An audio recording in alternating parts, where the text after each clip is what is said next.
Imagine a world where time is not a numerical measure, but a physical sensation dictated by the golden light of the sun and the crowing of roosters.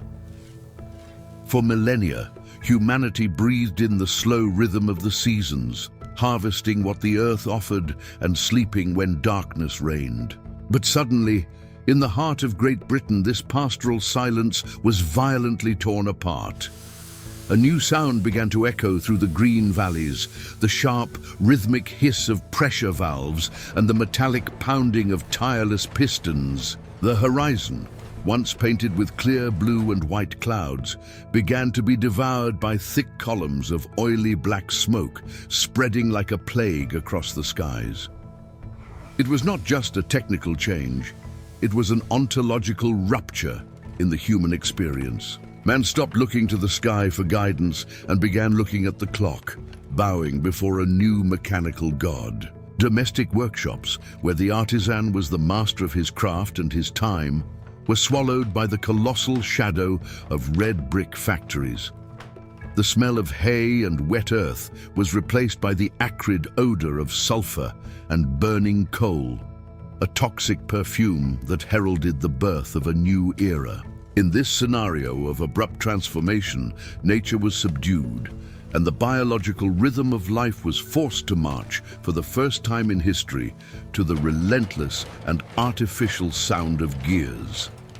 The world did not just change, it accelerated, leaving behind the innocence of the countryside to embrace the sooty complexity of the machine. To understand why the British Isle became the epicenter of this social earthquake, we need to look down into the geological depths of the English soil. There, hidden beneath layers of history, lay the black veins that would fuel the revolution. Vast and accessible reserves of mineral coal. Geography was destiny. While other nations relied on wood, which was becoming scarce and inefficient, England sat upon an ocean of fossilized energy ready to be burned. Mighty rivers and artificial canals tore through the landscape, serving initially as a driving force for mills and, later, as vital arteries for the transport of the heavy raw materials that the new industry demanded. Iron, forged at infernal temperatures thanks to coal-derived coke, allowed the construction of structures that challenged the architectural imagination of the time. Entire cities like Manchester and Birmingham sprouted from nothing, not for strategic military or religious reasons, but for geological convenience. They were urban clusters designed not for human comfort, but for production efficiency.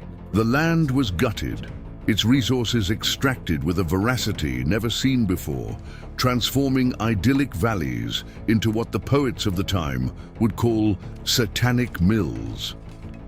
The proximity between coal mines, iron foundries, and seaports created a perfect feedback loop.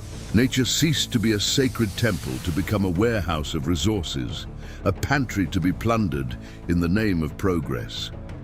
It was the unholy union between capital, geology, and mechanical ingenuity that allowed a small island in the North Atlantic to begin dictating the pace of the entire planet. Entering a textile factory at the height of the Industrial Revolution meant subjecting the senses to a brutal and continuous assault. The air inside these temples of production was a dense suspension of cotton lint, a white mist that settled in the workers' lungs, condemning them to a chronic and fatal cough. The noise was deafening. Hundreds of power looms beat in unison, creating a cacophony that prevented any conversation, isolating each worker in their own island of noise and repetition. Men, women, and, tragically, small children moved like automatons between exposed drive belts, where a single misstep could cost a limb or life itself. Outside the factory walls, life was no less oppressive. Cities grew haphazardly, transforming into labyrinths of bricks blackened by the constant soot raining from the sky. The sun was a pale memory, filtered through a perpetual layer of smog. In overcrowded tenements, entire families shared damp, unventilated rooms, sleeping in shifts in the same bed, while sewage ran in the open through narrow streets, mixing with mud and industrial debris. The smell was a nauseating mixture of garbage, excrement, and chemicals used in fabric dyeing, which colored the rivers with unnatural shades of purple and red. Human individuality was dissolved into the anonymous mass of the urban proletariat. There was no silence, no total darkness for rest, only the orange glow of the furnaces and the constant hum of the city that never slept. The sensory experience of daily life was rewritten, swapping the freshness of the wind and the smell of rain for the rough texture of coal and the metallic taste of modernity.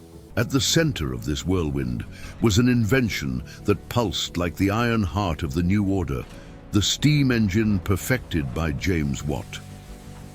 Before it, humanity was limited by the strength of muscles, the wind, or the current of rivers.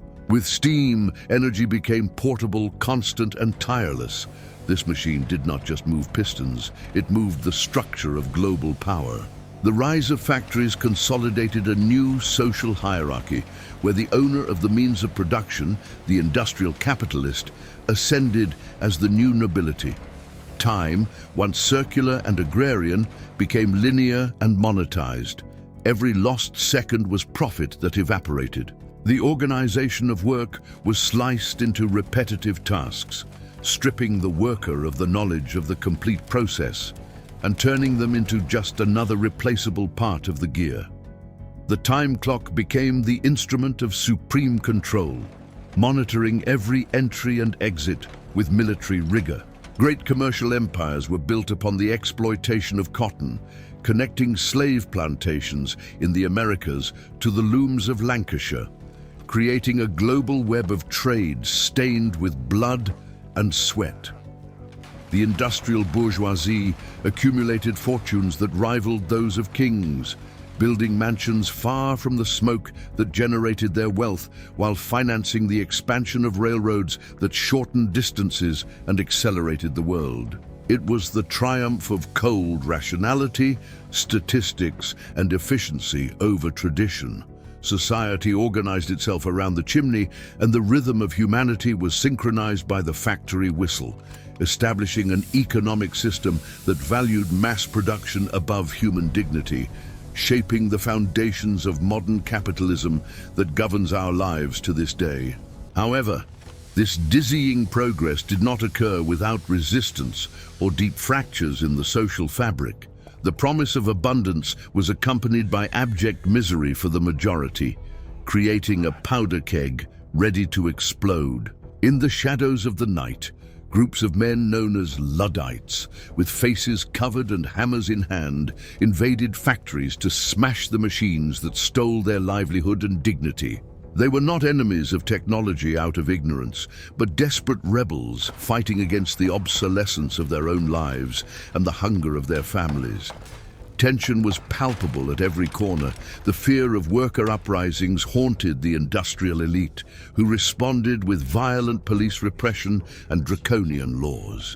Beyond class conflict, human fragility was exposed by devastating epidemics. Cholera and typhoid, born from a lack of basic sanitation and inhuman overcrowding, claimed thousands of lives, not discriminating between the worker and the bourgeois, though they punished the poor with much more cruelty. Childhood was stolen on an industrial scale.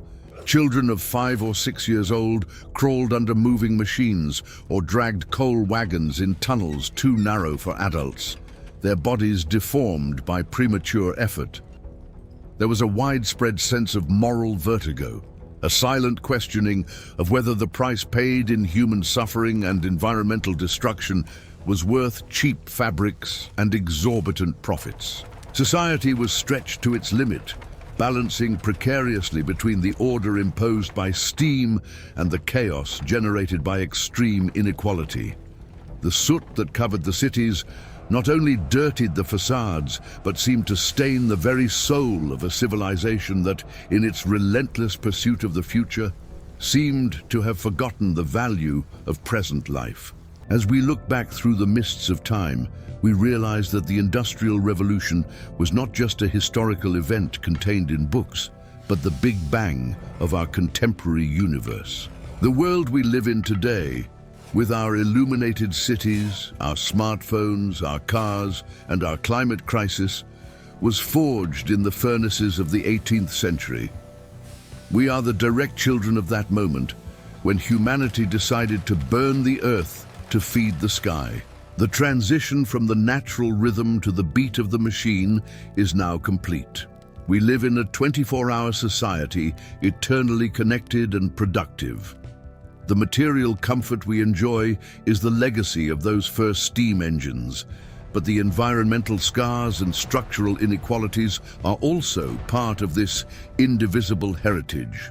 The smoke of Manchester has dissipated, but the carbon dioxide it released still warms our atmosphere, reminding us that every advancement takes its toll. The alienation of labor and the incessant search for efficiency continue to challenge our quest for purpose and human connection.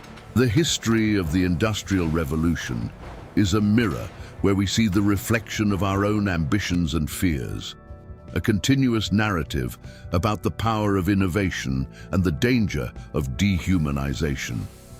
Understanding this period is not just an academic exercise, it is a vital necessity to understand who we are and where we are going as a technological species. If you wish to continue uncovering the hidden gears that shaped our reality and don't want to miss the next immersive journey through humanity's decisive moments, subscribe to the channel now and turn on notifications.